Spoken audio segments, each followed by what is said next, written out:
What's up, it's Aaron. If you clicked on this video, it's probably because you're unsatisfied with your results from last hunting season and you're trying to find ways to improve as a deer hunter. These are some of the most common mistakes deer hunters make, and I can guarantee you're guilty of at least one of them. Figure out how to avoid these pitfalls so you can finally have more than tree stand selfies and sunset pictures to show your wife and kids. You owe it to them to provide for the family and put some meat on the table for once. As we go, let me know which of these you've been guilty of in the past down below in the comments. The first mistake deer hunters make is not doing the off-season work. As the last season wrapped up and you're sitting there with a pocket full of unfilled tags, you make all of these promises to yourself just like a bad New Year's resolution that you're never gonna actually follow through on. This would be the year that you do more off-season scouting, shoot your bow more. This would be the year you put in that new food plot, maybe check out some new public land, whatever it is. But life got busy and here we are halfway through summer and season's right around the corner. Break that cycle. Whatever your hunting goals are, if you're not reaching them, do whatever it takes to put yourself in a better position to attain them. If that means you need to douse yourself in bug spray and sweat your balls off scouting a new property because you didn't get around to it back in March, just embrace the suck and make sure you do whatever you need to do to make sure you're gonna have some good opportunities come fall. Don't be disappointed for the results that you didn't get with the work that you didn't do. Mistake number 2 that deer hunters make is relying too much on trail cameras. With the increase in popularity with trail cameras and now cell cameras, people are sorely lacking for woodsmanship these days. If they weren't allowed to dump a pile of corn and hang a camera over it, I'm not even sure a lot of these people could find a deer track out there in the woods. Get back to the basics and learn how to actually scout a property. Figure out how deer naturally move through the terrain, what natural browse you can key in on, how they bed, and figure out how you can capitalize on all of this when season actually comes around. This will ultimately allow you to be more effective with your trail camera setup, but trail cameras should be supplemental only to the other scouting that you do, not replace the other scouting that you do. The third mistake that a lot of deer hunters make is overhunting a spot or a property. Your best odds of killing a good buck are the first time going into an area, and each time in after that, your chances dramatically decrease. This means waiting for the right wind, the right weather patterns, the right time of the season to go in for the kill,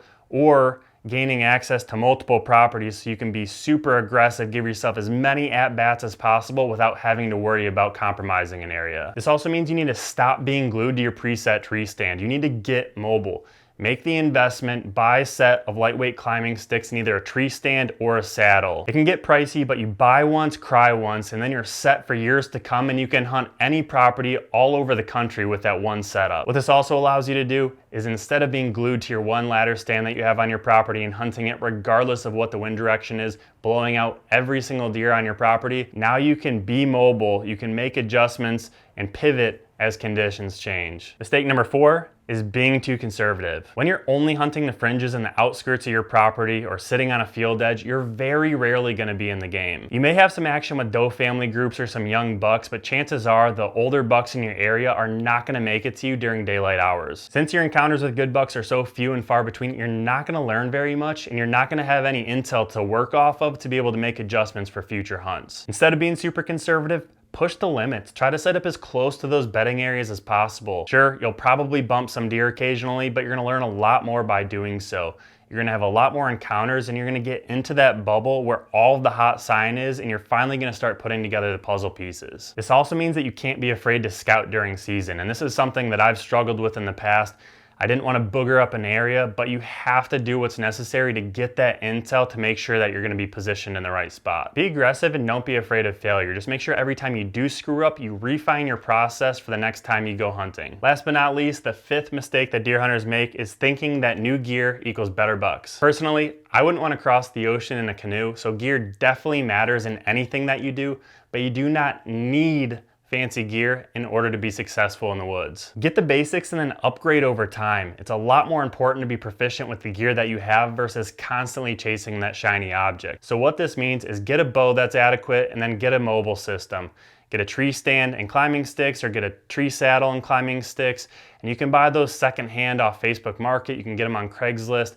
If you're not in some of these hunting Facebook pages, there's a lot of classified pages where people are constantly buying the newest thing, selling last year's model, and you can get a good deal on a lot of this gear. So buy the basics, upgrade over time, and then make sure you're proficient with the gear that you have. The gear can help you be more efficient as a hunter, but it's the woodsmanship and the scouting that's gonna actually put you in position to have opportunities in the woods. Not the fancy scent control system, not the brand new bow, not the newest tree stand on the market. Those things may enhance your experience in the field, but they're not gonna make or break your hunt. That's it, you guys. I've certainly been guilty of all of these at one point or another, but I can promise you that if you avoid these pitfalls, instead of ending your season frustrated and disappointed, you're gonna have a lot more success and you're gonna build a lot of momentum for seasons to come. If this video was helpful to you, make sure you smash that like button, subscribe to my channel if you're not already, and if you have ideas for future video topics, drop those down below in the comments. Thank you guys for watching. I will see you in the next video.